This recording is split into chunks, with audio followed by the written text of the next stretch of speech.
Okay, so these next tests that we're going to be doing are going to be for cervical instability. So these tests for cervical instability, the first one we're going to be doing is the lateral flexion alar ligament stress test. The lateral flexion alar ligament stress test. That's a mouthful. The alar ligament is going to be touching from C2, the dens, aka called the odontoid process of C2, and it's going to be connecting that to the base of the occiput of the skull.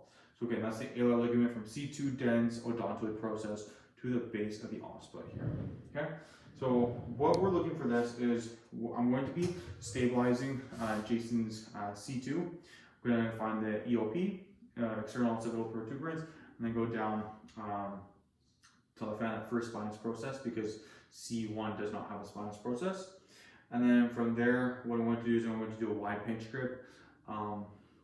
I want to do a wide pinch grip to stabilize C2, just around the lamina, around like transverse process area. And then from there, I'm going to take my other hand and I'm just going to be side flexing his head away. What I'm going to be looking for is any excessive side flexion is going to be a positive because that means the alar ligament is not stabilizing C2 to the basically occiput, and if there's minimal movement, then it's going to be negative because that means the alar ligament is stabilizing it there.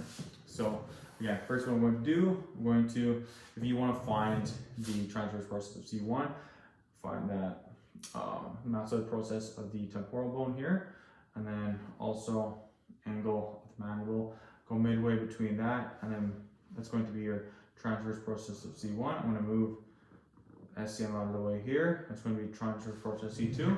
So then I'm going to go just in line with that here, go all the way down until I feel that spinous process. So that's going to be where I'm going to be stabilizing around. I'm going to take both my hand, or I'm going to take my right hand here and just do a wide pinch grip around the lateral portions of the posterior neck there. And then I'm going to take my other hand, and as I'm stabilizing with this bottom hand here, I'm going to just move Jason's head from side to side. You can't really see as well, but I'm basically just doing this. I'm shifting it left and right, left and right. And what I'm looking for is if there is excessive flexion, excessive side flexion, one way or the other, it's going to be positive. But in Jason's case, I don't see much flexion, side flexion, so it's going to be negative, which is good.